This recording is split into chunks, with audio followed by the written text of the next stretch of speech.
Aries, welcome to your love reading for October 2020. Keep in mind this is a general reading. If it resonates, consider a personal reading. Just send me an email and we can make that happen. Otherwise, let's get to your reading. Holy Spirit, angels, divine guides, universe, can you please provide your truth, your wisdom, your clarity, and your insight for Aries? Love energies for October 2020. What do you see? What do they need to know to reach your higher ground? Become closer to universe and closer to divine through your messages. Any messages you have would be greatly appreciated, and we thank you for Aries. What do you see? What do they need to know for their greater good regarding love energies for October 2020? Can you please show me the love energies that Aries passed out of prior to October? We have the Death card in the upright. Make sure you click on the link, the Vimeo link below, for what your love interest is thinking or feeling. And in that spread, we will also have something you do not know about them, in addition to if they're seeing someone or interested in someone else. Love energies to expect is the Sun card in the upright in October. That's super good. And also check out my playlist for my 2021 Sun Moon readings, predictions. My 2020s are still in there. So is what is your ideal career based on your midheaven sign? What is your compatibility with your partner's sun sign? As you move out of October, we have the Hierophant card in reversed. Ask me a question on Instant Go. Check me out on Facebook, Instagram, and TikTok. Like, share, subscribe, and or donate. Otherwise, let's get to your reading, guys. Let's move this over a little bit so you can actually see your cards. These are really small cards. Okay.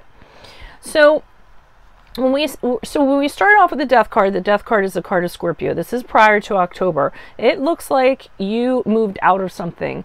So since it's a love reading, it's probably a relationship that you moved out of, and there's no going back. You kind of decided, I'm done with that. I'm over it. There's no hell, no way. I'm going back to it. And you needed to do it because it was kind of stagnant. You weren't getting anywhere. It wasn't for you. That person wasn't the one, whatever your excuse was. I don't want to say excuse, but whatever it was. I should have even said excuse. Maybe for some of you it was an excuse. You told the other person. But it's basically moving forward because you know you needed something different. You know that you needed to move out of that energy, and you kind of wanted a do-over with somebody else or just by yourself. But I'm not really kind of seeing that, because in October, I see that you were very happy, and I feel like it is with someone. We have the Sun card here, which has associations with Leo. This is where you meet someone that makes you absolutely supremely happy. For some of you, you went away on a sunny vacation. Sometimes that's what the Sun card can actually mean. But, you know, you're with this person, you feel radiant, you feeling wonderful, you know, healthier than you've ever felt.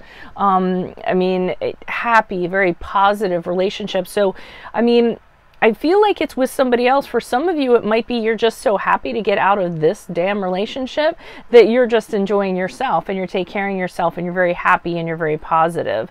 As we move forward, out of October, we have the Hierophant card in reverse. Now, again, this is going to go one of both ways. So, like I had said, if you're in a relationship, it's like the best relationship ever. You're happiest than you've ever been.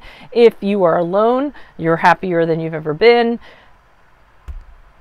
Moving out, this goes one of two ways. So if you are in a relationship, the Hierophant reverse, which is the card of Taurus, by the way, if that resonates, says to me that, yeah, you're really happy with this person, but you don't want to put a label on it. So you're fine with the way things are. You want to enjoy this person. You want to continue having a good time, but you don't want to label it or define it or kind of box it in regards to anything. It's just kind of, hey, let's enjoy each other, but let's not have a commitment kind of associated with it, because I don't think you're ready for it at this time.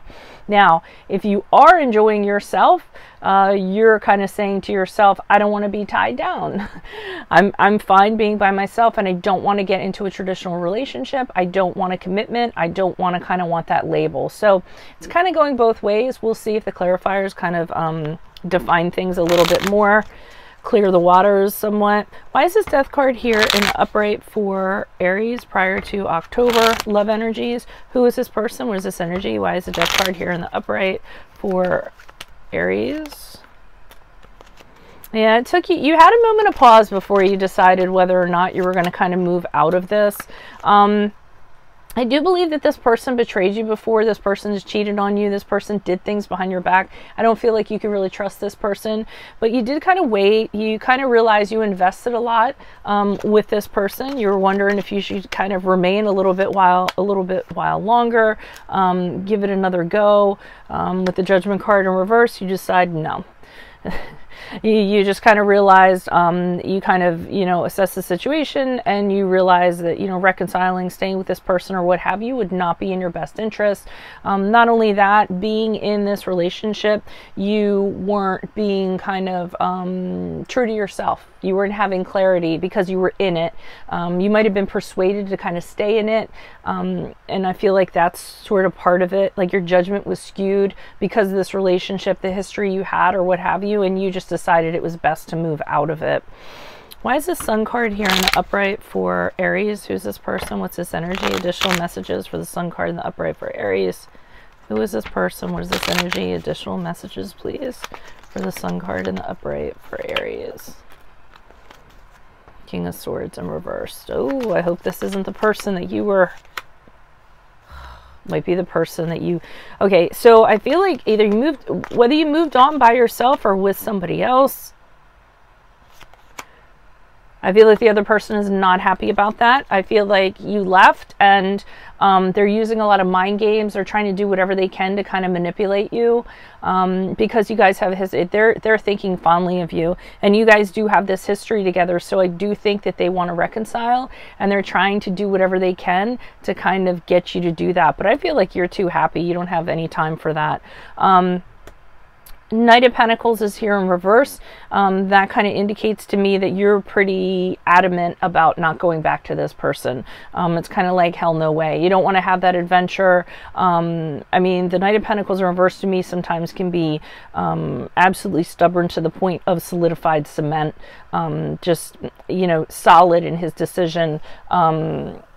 Not being able to be swayed. And the Knight of Pentacles in the upright, he's kind of cautious about it, and he'll make a movement. It's slow, but in reverse, it's like hell to the no way. So, try as they might to kind of pull out everything in the book. I don't think you're having it. I feel like you're too happy by yourself, or you're too happy with the other person to even entertain or be sucked into any of their manipulations. And also, I think that their manipulations are kind of what kept you in the relationship longer than you had intended to be, to tell you the truth.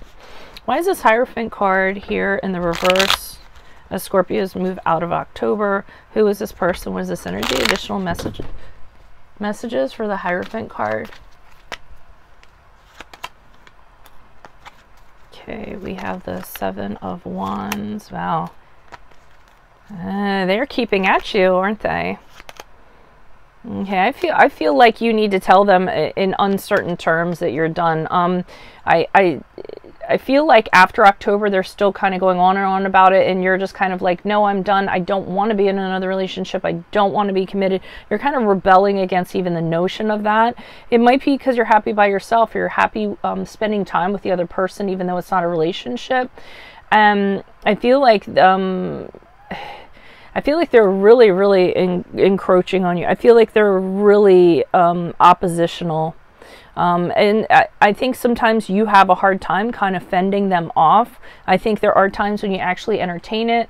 I don't know if it's out of pity. I don't know if it's out of whatever they're kind of, every so often they kind of grab your attention and you think, oh, well, maybe. And then you kind of catch yourself because they're that oppressive. They keep on trying to get closure from you. So one of the things they're saying is, I can't move on until I have closure. I can't move on until I have the answers.